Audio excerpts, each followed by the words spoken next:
Boa noite, que a paz e a luz do nosso Mestre continue nos envolvendo. Pequenos que somos, nós vamos pedindo aqui primeiramente a espiritualidade que nos abençoe e nos inspire, que através de nós chegue alguma mensagem positiva e construtiva a todos que estão aqui. Certa vez, Jesus ele realizou uma cura e seus discípulos não haviam conseguido realizar aquela cura. Era um menino, que estava endemoniado, e depois que Jesus chega ali, ele resolve a situação, Ele fala palavras de autoridade ali para aqueles espíritos que estavam importunando o menino, e logo se resolve a situação. E aí os discípulos perguntam para Jesus por que eles não haviam conseguido, expulsar aquele demônio, e Jesus vai lá e resolve fácil. E aí Jesus explica que foi por conta da pouca fé deles. E logo em seguida Jesus diz que se tivessem a fé do tamanho de uma mostarda, o menor dos grãozinhos, que é o grão de mostarda, eles poderiam dizer a uma montanha: transporta-te daqui para lá, e aquilo se faria. Então, hoje nós vamos falar sobre esse poder, o poder da fé. Uma palavra que a gente ouve tanto, principalmente em templos religiosos, mas que nós precisamos entender. Não só o conceito dessa palavrinha, tão pequenininha de 2 letras, mas principalmente o poder que ela carrega. É interessante que a fé, principalmente na nossa língua, ela é muitas vezes confundida com crença. Eu boto fé. Não, eu dou fé. Você vai no cartório, você tira um documento e tá lá, o juiz põe: atesto que dou fé. Mas se ele te pediu trocentos documentos e você comprovou, na verdade não é bem a virtude da fé que Jesus está falando aqui. A fé ela pode ser a veracidade atestada, dou fé, atesto que isso é verdade, dou fé. No mundo dos homens é aquele famoso ver para crer, de Tomé. Viu, acreditou. Então quem viu Jesus fazendo milagre, se 10 pessoas viram, você não precisa acreditar na história se você viu, não é assim? Não, eu fui lá e vi, é um fato. A fé que a gente vai falar aqui é essa virtude de crer mesmo sem ver. Ou melhor, de crer para ver, porque no mundo espiritual é assim. Quando nós escolhemos crer é que nós passamos a ver coisas que estavam ocultas para a gente. Muitas vezes as coisas estão aqui diante dos nossos olhos, mas enquanto nós não cremos ou não temos uma ciência daquilo, aquilo passa despercebido. Então muitas vezes é preciso crer para ver, inverter essa ordem aí. A fé ela é uma força viva, ela é um poder, ela é uma energia que pulsa, ela é atuante e ela é transformadora. A fé é causa, não é efeito. Como assim, Vinícius? A fé é causa, não é efeito? É como a gente acabou de dizer. Não adianta dizer depois que você já viu algo se concretizar: eu tenho fé. Aquilo é um fato. Se aquilo já se realizou, é um fato. Não é preciso fé. É preciso apenas dedução lógica, observação empírica. Observo, percebo, então consigo entender que aquilo aconteceu. A fé justamente ela é uma virtude que nos leva na causa, antes das coisas acontecerem. Quando eu escolho acreditar em mim e vou em busca do meu sonho, isso é a virtude da fé. Eu estou colocando ela na causa, para que depois o efeito venha. O efeito de eu realizar um sonho, uma conquista que eu tenho. Então a fé ela sempre está ligada à causa. E ela é uma virtude que vai combinar 2 elementos indispensáveis. Para a fé acontecer tem que ter esses 2 elementos. Assim como a gente aprendeu na escola, em química, Você combina os elementos, vai dando água, H2O. A fé tem 2 elementos que são inseparáveis: acreditar e agir. Acreditar em algo, no genérico, em geral, a gente vai ver vários tipos de fé, mas todas elas têm a ver com acreditar. E agir em concordância com aquilo que se acredita, ou na mesma direção. Então, por exemplo, vamos ver a primeiro exemplo aí de fé. Fé em você mesmo, que é uma fé importante, A gente muitas vezes fala num templo religioso de fé em Deus, fé na humanidade. Fé em você mesmo, como é que estamos com essa fé? Estamos em dia? né? Porque se a gente não é o primeiro a acreditar que nós temos solução, que nós temos jeito, como diz, né? Na expressão popular, não, tem jeito. Se nós não somos o primeiro a acordar acreditando que hoje nós conseguiremos ser um pouquinho melhor do que ontem, não adianta fé em Deus, fé na casa espírita, fé no bom palestrante, fé no livro que eu li, se eu não sou o primeiro a acreditar em mim, né? E aí como é que é essa virtude? Bom, acredito, mas se eu ficar na cama só acreditando, vai acontecer? Não vai acontecer nada, né? Os sonhos vão ficar aí na fronha, né? Para os sonhos sair do papel, eu também preciso sair da cama. Então eu preciso levantar e agir, tomar uma atitude. Nem sempre a gente tem receita, né, gente? Nem sempre a gente sabe se a gente está indo para o caminho certo, do jeito certo. Mas só de você estar se movimentando, esse movimento faz com que o plano espiritual possa te auxiliar melhor. Porque existe uma tal da vontade, que é uma virtude maravilhosa que todos nós temos. E quando a gente usa esse nosso livre-arbítrio, escolhe usar essa nossa vontade para o nosso bem, a gente está mandando uma mensagem poderosíssima para o universo. E aí as portas do céu literalmente se abrem. E os espíritos bons que veem que a gente está buscando o nosso melhor, eles conseguem nos ajudar. Assim como aqui hoje, quando a gente vem buscar uma assistência, por que fica mais fácil do plano espiritual agir no invisível? Porque a gente foi o primeiro a buscar ajuda, né? Ajuda-te e o céu te ajudará. Jesus Cristo falou isso. Busca e achareis. Busca. Primeiro a gente tem que buscar. Se a gente não sair do lugar, não tem como. Pode vir anjo, arcanjo, não vai mudar nada na nossa vida, né? Então, ela precisa combinar esses dois elementos: acreditar e agir de acordo com aquilo que se acredita. E no barco da vida, a fé seria como dois remos. Esses dois remos, cada um deles seria esses elementos que eu acabei de dizer. Um está lá, acreditar, o barco do acreditar. E o outro é o remo do agir. Se você só rema com a esquerda, o barco ele até se move, né? Mas ele vai ficar dando volta para a direita. Então, se eu só agir compulsivamente, vou atrás, sem nem saber o que eu estou buscando, por que eu estou fazendo aquilo, eu caio naquela rodinha do hamster de laboratório, né? Que corre e não sai do lugar. Que às vezes eu nem sei o que eu estou buscando, eu só estou me movimentando, né? E se eu também remo com o outro remo, que é o do acreditar, mas deixo paradinho ali o do agir, o barco vai girar para o outro lado também, sem avançar. A nossa vida, ela começa a avançar e progredir quando a gente pega simultaneamente o remo do acreditar, o remo do agir, e faz força. E outra, hein? É importante a gente pensar para onde a gente quer ir, né? Porque tem uma expressão que diz que para marinheiro que não sabe onde quer chegar, qualquer vento parece favorável. Tá, tudo bem, Vinícius, então é só remar? Não, primeiro eu preciso saber para que direção eu estou remando, né? Aí sim eu vou acreditar naquilo, e aí sim eu vou agir em busca daquilo. E as montanhas que Jesus nos diz que a fé transporta, não são essas montanhas físicas, tá, gente? Jesus não quis dizer que se a gente chegar lá, igual nesses filmes da Marvel, né? Chegar lá e falar para a montanha, vai sair a montanha voando lá, né? Uma montanha, não é bem assim. Jesus falava por parábolas. Que montanhas que Jesus nos ensina que a fé transporta? Aí Kardec, né, esse sábio, vai nos esclarecer muito bem no Evangelho segundo o Espiritismo, capítulo 19. As montanhas que a fé transporta são as dificuldades, as resistências, a má vontade que encontramos entre os homens mesmo quando se trata das melhores coisas. Os preconceitos da rotina, o interesse material, o egoísmo, a cegueira do fanatismo, as paixões orgulhosas, são tantas outras montanhas que atravancam o caminho dos que trabalham para o progresso da humanidade.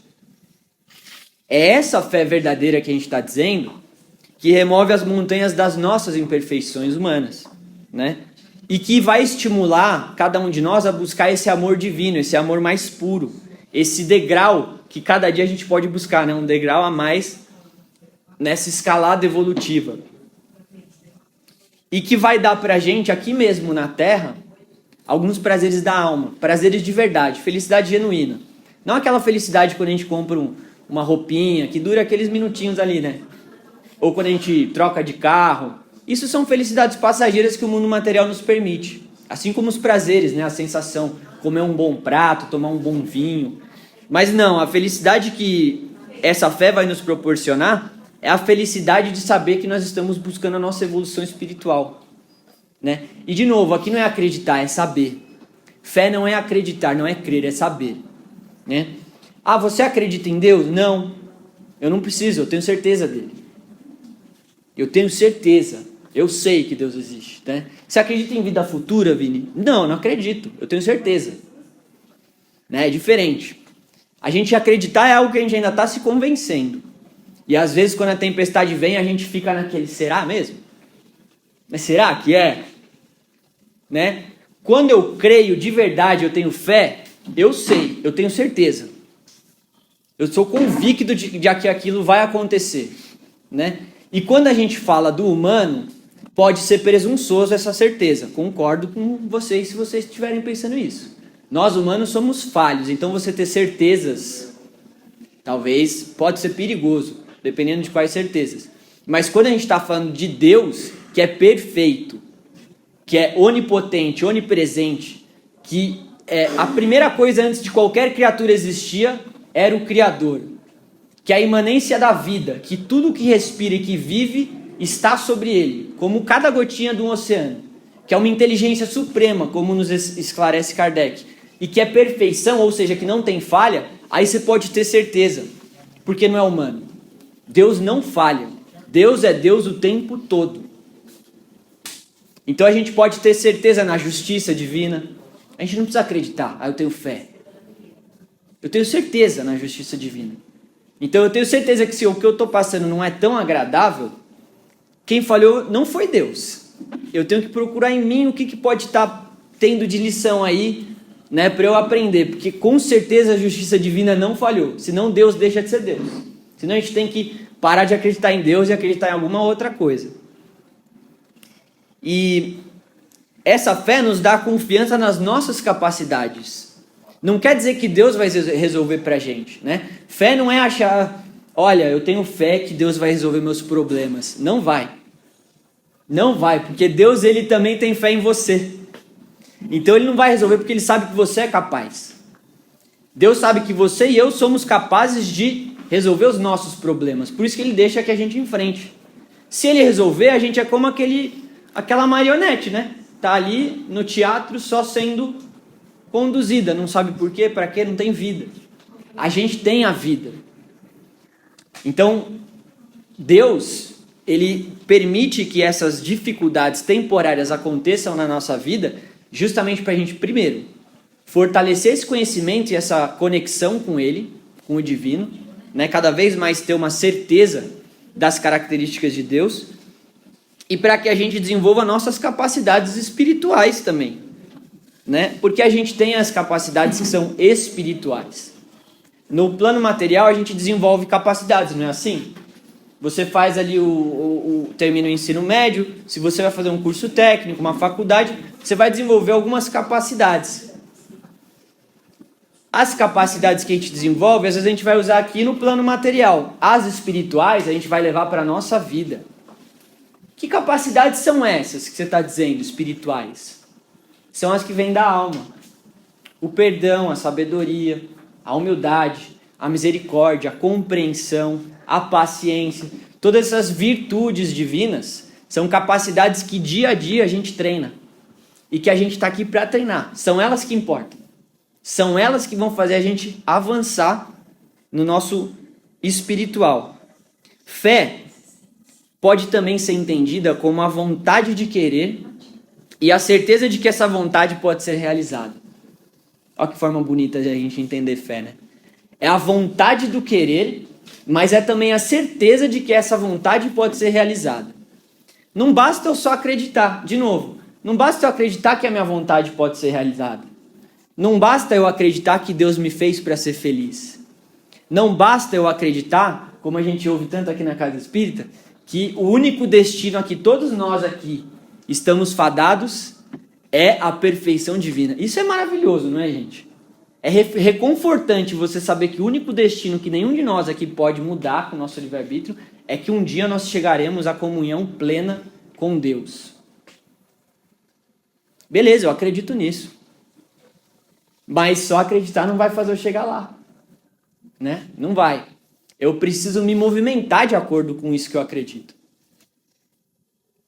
A fé e o amor são as forças mais poderosas do universo, nos falou a grande Madre Teresa de Calcutá uma vez.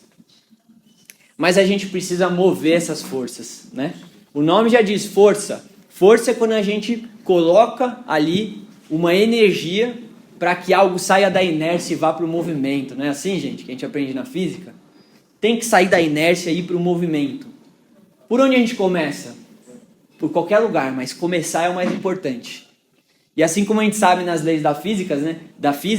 O mais difícil é o começo, né, gente? Quando um corpo está na inércia, é onde você precisa fazer mais força. Depois que já entrou em movimento, é só você manter.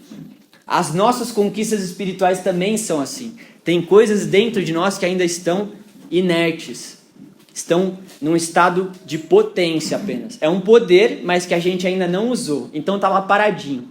Para aquilo começar a movimentar, a ganhar movimento, vai exigir uma força.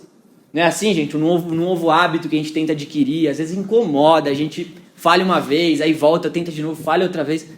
Daqui a pouco, quando a gente mantém essa disciplina e busca sem desistir ali, manter essa consistência, daqui a pouco aquilo que era difícil, parecia impossível, daqui a pouco você está fazendo fácil, né? Primeiro dia na academia, nossa senhora, um pesadelo. Aí a pessoa vai 2, 3 anos, no quarto ano a pessoa já está indo direto, sem nem precisar daquele esforço, né?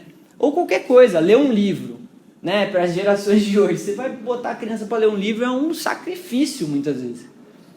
A pessoa que já está habituada a ler um livro, ela lê um livro no metrô, né? No ônibus, tranquilo ali, porque já pegou o hábito. No capítulo 19, tem um item chamado Poder da Fé. E o Kardec nos diz que a fé robusta, ela confere perseverança, a energia e os recursos necessários para a vitória sobre os obstáculos, tanto nas pequenas quanto nas grandes coisas. Olha aqui Kardec respondendo para a gente. Então tá, fé em Deus não vai resolver meus problemas? Não, mas vai te dar a força, a energia, os recursos e a sabedoria para você resolver. Então, a fé que a gente busca, ela nos alimenta, ela nos nutre para que a gente possa buscar resolver os nossos problemas com mais sabedoria, com mais tranquilidade. E a fé verdadeira, ela é sempre calma. Isso também é interessante. Porque justamente por ter certeza e convicção, ela sabe ser paciente, ela sabe ser calma. Quando a gente não tem essa fé ainda, e muitos de nós... Porque, de novo, tá, gente? A fé não é um diploma que a gente conquistou e, né, ad eterno a gente vai ter. As virtudes divinas, elas são energias, a gente oscila. Tem hora que você tá com a fé mais forte, não é assim? Tem hora que a fé dá aquela enfraquecida. Então tem hora que a gente tá com a fé lá em cima. Mas tem hora que a gente tá com a fé, né, meio capenguinha. E a fé verdadeira, ela é calma. Porque quando a gente tem essa convicção de que tudo está acontecendo dentro do plano de Deus, dentro do que é o melhor, dentro do que é o possível, a gente não se desespera. Agora, quando a gente não tem fé, normalmente a gente desespera. Pode ver, os momentos da vida que se você já se desesperou, pode ver, normalmente é onde a nossa fé fraquejou um pouco.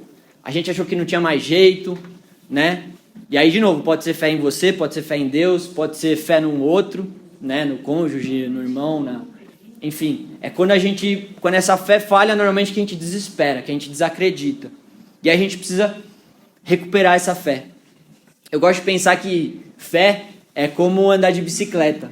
Quando a gente não sabe andar de bicicleta, a gente morre de medo, né, de andar. E aí o pai ou a mãe, para quem ensinou aqui a andar de bicicleta, fala o quê? Só pedala, continua pedalando, senão você vai cair. Não é? Para você conseguir encontrar equilíbrio na bicicleta, é pedalando. Se você parar, não tem, né? Não tem como. Só que às vezes na fé a gente tem medo do que vem pela frente. Na vida, às vezes a gente é assim. Então às vezes a gente acha que o jeito é parar. que é mais seguro estar com os dois pezinhos no chão, né? E às vezes não, às vezes a vida está convidando a gente a avançar, a pedalar mais forte, porque daí a bike dá uma equilibrada e você vai no caminho que você está buscando, né? Então fé também é sobre a gente enfrentar esses medos. É ir mesmo com medo. Uma expressão, né, mais popular seria: fé é você ir mesmo com medo. Deu aquele medinho, vai com ele mesmo. Pega na mão dele e fala: vem comigo. Mas não fica parado. Porque a gente tem uns medos que são criados. Vocês sabem, né, gente? Tem medos que são medos de conservação. São instintivos. Esses, os espíritos nos avisam que são bons, porque eles nos protegem. Então aquele medo de altura, aquele medinho que dá quando você vai atravessar uma avenida movimentada, o medo do fogo, o medo do bicho grande, é um medo de conservação, que em milênios de evolução a gente, desde o homem primata lá, foi aprendendo, né? Opa, esse bicho aí me come. Então a nossa memória ancestral tá lá falando: corre, ou se esconde, ou se protege, né? Medo da altura é conservação da vida. São medos que servem à conservação da nossa vida física. Agora, medo de fracassar, né, gente? Medo de não ser amado, medo de ser rejeitado. Isso são medos psicológicos que a gente cria e alimenta. E esses aí normalmente são muito maiores na nossa listinha do que o medo de altura, medo de aranha, medo de barata. Esses aí é que normalmente faz a gente parar diante da vida, diante dos sonhos, diante do futuro melhor que a gente vê que está esperando a gente ali. Ah, e se não der certo? Né? Ah, e vocês sabiam que a gente tem medo até da vitória, gente? Tem um estudo psicológico que diz isso, que muita gente tem mais medo de ser bem-sucedido do que do fracasso. Porque pro fracasso, normalmente a gente já até pensa a solução, né? E se der errado? E se der muito certo? Né? Às vezes a gente fica com mais medo de se der muito certo o que eu tô pensando. Será que eu tô pronto? A gente tem medo, às vezes, desse sucesso. De sonhar grande a gente tem medo. E o mundo que a gente vive cada vez vai botando a gente mais num cubozinho e dizendo: fica aí mesmo. Fica aí dentro desse sisteminha, não olha muito para lá, não olha muito para cá, não pensa demais. Os pensadores sempre foram um problema, né, gente? Por isso que, abrindo um parênteses bem curto aqui, porque não é esse o tema, né? Mas por isso que não é interessante investir na educação, né? Porque se pensar pode complicar. Fecha parênteses, vamos voltar ao tema, né? Mas a fé é isso, a gente também ir além do nosso medo. É a gente ser o primeiro a se desafiar. Quando aquele nosso eu inferior, aquela nossa sombrinha que a gente tem, né? Falar assim: não sei se você vai conseguir não, olha só. A gente tem que ter uma fé grandona para olhar pra gente com amor e falar assim: não, eu consigo. No pior do pior eu tentei. No pior do pior eu tentei. Eu vi aonde que aquele caminho ia dar. Eu tive a coragem de ir. A gente pode buscar uma fé. Talvez acho que a frase mais bonita e mais forte para a gente falar de fé seria de Paulo de Tarso: tudo posso naquele que me fortalece. Isso é fé, né? Aí a gente vai falar de um outro nível de fé aqui, porque a gente estava falando de fé na gente, né? Fé em mim. Mas os espíritos nos esclarecem que a gente tem que tomar um cuidado para não confundir fé com presunção. Fé em mim é eu falar: eu acho que eu dou conta, eu consigo, vou tentar. Presunção é eu falar: eu sou o the best, o melhor, tudo que eu faço vai dar certo, não tem chance de dar errado, né? Tenho certeza que vai dar tudo certo. Presunção é quando a gente tem certeza com algo que está criado na nossa mente, no nosso ego. Porque no mundo material, nós sendo humanos, nós somos todos falhos, sim ou não? Ou tem alguém aqui que já chegou num nível angelical e que não falha mais? Então não tem como a gente dizer eu não falho, né? Não tem como a gente ter essa certeza na gente. Aí a gente peca um pouco pelo excesso, né? E o Kardec nos explica que a presunção é menos fé e mais orgulho. A presunção é muito mais filha do orgulho do que da fé. E o orgulho sempre é castigado cedo ou tarde pela decepção e os malogros que lhes são afligidos, segundo nos diz o Kardec. No livro Intervalos, psicografia do nosso querido Chico Xavier, na lição intitulada Fé, Trabalho e Merecimento, o Emmanuel nos ensina: a fé vitoriosa é aquela que se alicerça no trabalho. A esperança ociosa é simples divagação. Se estamos procurando entesourar a fé, não acreditemos que isso possa ser feito namorando altares de pedras. Olha que bonito Emmanuel nos dizendo. Que a fé seja buscada no lugar de serviço que o mundo nos reserva. O mundo reserva a cada um de nós um lugar de serviço. Sabia, gente? E nós não estamos falando de serviço profissional. Não é desse trabalho que os Espíritos estão nos dizendo. Trabalho remunerado é profissão, né? Os Espíritos nos esclarecem, no Livro dos Espíritos, que trabalho é qualquer utilidade que você dá ao seu tempo e à sua inteligência. Então, qualquer fim útil a qual você aplica seu tempo, suas inteligências, é um trabalho. Então, o autoconhecimento é um grande trabalho, por exemplo. Você meditar é um trabalho. Você servir como voluntário em algum lugar é um trabalho. Você tentar ser um esposo melhor todo dia ou uma esposa é um trabalho, não é, gente? Quem é, sabe. Você tentar ser um pai melhor, uma mãe melhor, é um trabalho. Muitos trabalhos grandiosos que a gente faz espiritualmente não são remunerados, nem vistos, nem aplaudidos. É importante a gente ter essa noção também. Espiritualmente é outra busca, é outra medida, outro peso que a gente tem que dar. Não é o que o mundo está aplaudindo que vai nos dar o nosso valor perante Deus. Cuidado. Nosso valor perante Deus é a nossa virtude.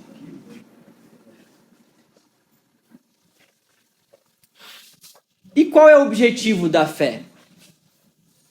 Podemos ir finalizando a nossa reflexão fazendo essa pergunta. Mas qual é o objetivo da fé? Aí a gente vai trazer aqui Pedro, na sua primeira carta. Capítulo 1, versículo 9. Pedro, que por mais que fosse um homem cheio de brutalidade, defeitos, esse homem era brabo, como diz a expressão de hoje, né? Tinha uma fé forte e buscava fazer o seu melhor ali, né? Não estava só acreditando no mestre, estava buscando seguir o mestre. E normalmente é assim, né, gente? Normalmente quem está mais perto que toma umas pedradas também. Que é fácil a gente falar de Pedro, de Judas, porque errou aqui, errou ali. Mas só erra quem tenta, né? O não tentar é muito mais fácil, né, gente? A gente ficar no meio da multidão só contemplando, assistindo. Só erra quem tenta algo. Quem tentou já está à frente de quem nem tentou. Também isso é válido. Perante o plano espiritual, qualquer tentativa, por mais que seja um erro, pode se tirar um aprendizado, não é assim? Então, se eu posso aprender algo, eu já estou na frente mesmo de quem nem errou, porque ficou parado lá com medo de errar. Perante espiritual é assim, viu, gente? É melhor a gente errar e aprender do que a gente ficar naquele medo, não fiz nada. Não fiz nada, não aprendi nada. E aí, Pedro nos diz: o fim da vossa fé, a saber, é a salvação das vossas almas. Então, a fé, ela é a virtude, mãe de todas as outras virtudes. Um espírito protetor chamado José, nas instruções dos espíritos, ele nos revela isso. Que a fé é a virtude mãe de todas as outras virtudes. É por ela que se inicia. Ela que traz pra gente, propicia sentimentos nobres, elevados no nosso coração. Porque sem fé, como nós vamos ter esperança? O que nós vamos esperar, né? Se a gente não acredita em nada, eu espero o quê do amanhã?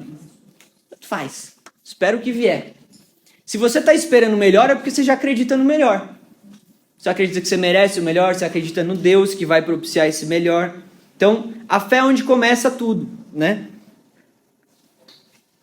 E no livro Vinha de Luz, capítulo 92 tem exatamente esse título, o objetivo da fé. Vou falar de um trechinho aqui, abre parênteses. O objetivo, abre aspas, o objetivo da fé constitui realização mais profunda. É a salvação a que se reporta a boa nova por excelência. E como Deus não nos criou para a perdição, salvar, segundo o Evangelho, significa elevar, purificar, sublimar, intensificando-se a iluminação do Espírito para a vida eterna. Então, salvação, gente, é isso. Não existe uma salvação exterior. Fulano vai vir nos salvar. A nossa salvação somos nós mesmos que fazemos. Como? Todo dia buscando ser um pouquinho melhor, buscando nos iluminar, como fala aqui o Emmanuel, intensificando essa luz, intensificando o nosso amor nas pequenas ações do dia. Não precisa de nenhum superpoder. né? A gente acha que precisa ser um super-herói, né?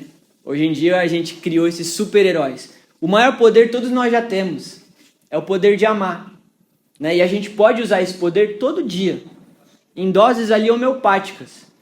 Até num pensamento a gente pode pôr amor, não é, gente? Às vezes a gente tá ali pensando uma coisa, tá pensando mal de alguém, coloca um pouco de amor naquele pensamento.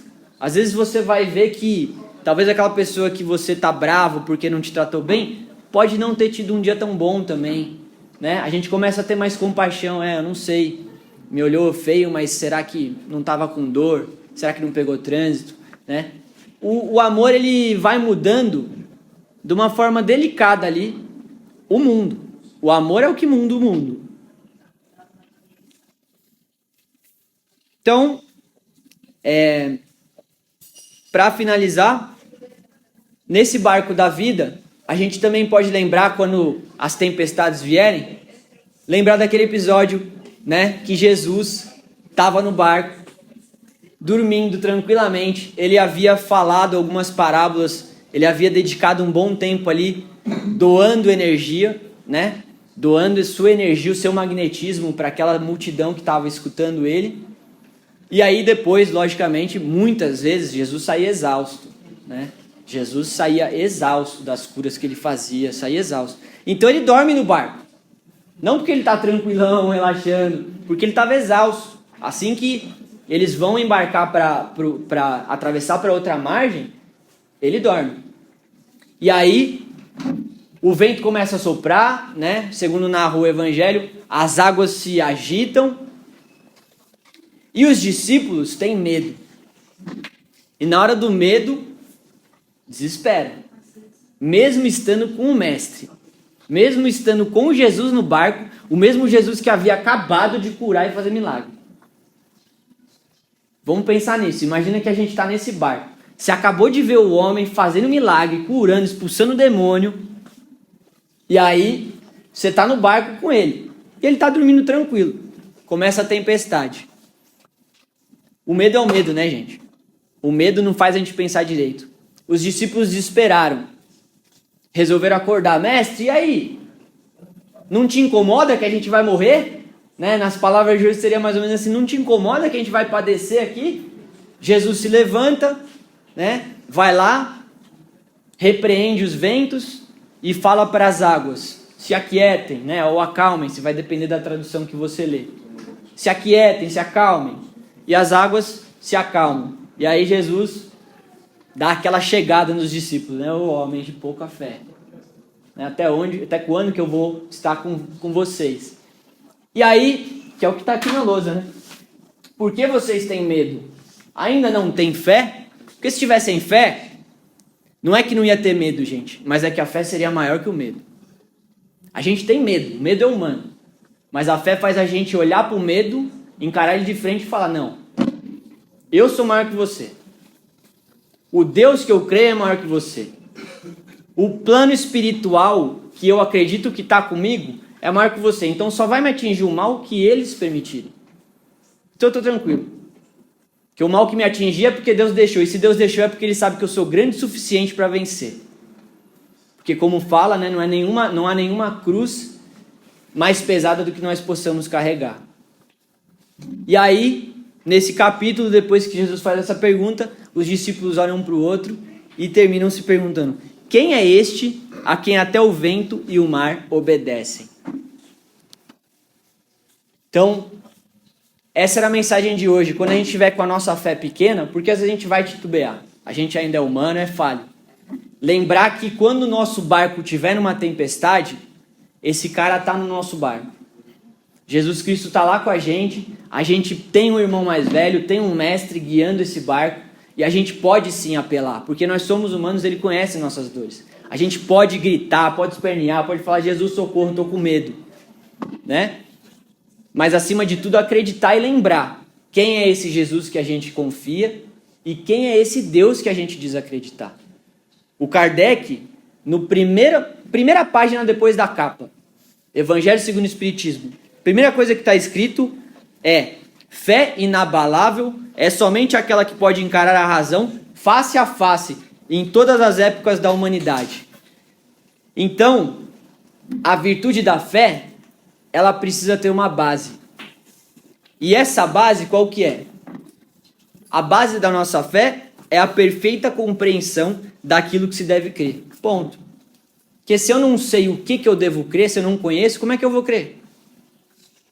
Se eu creio em Deus só porque falaram, se eu nem sei qual é esse Deus, quais são as características dele, que ele me criou, que ele está comigo desde antes da minha criação, que ele acompanhou desde que eu fui uma fagulha divina em todas as minhas etapas evolutivas, desde o reino mineral, vegetal, animal, até aqui onde eu estou hoje, que o universo que a gente conhece, muito mais do que a gente desconhece, tudo é criação dele, regido sobre as suas leis, sobre o seu sistema que é infalível. Se eu não sei quem é esse Deus, fica difícil mesmo eu confiar. Então nós precisamos estreitar nossos laços com Deus, né? Por isso que Kardec também nos instrui a buscar conhecimento, né? Vamos buscar conhecer cada vez mais para que a gente possa ter intimidade nessa relação. Que assim seja, graças a Deus.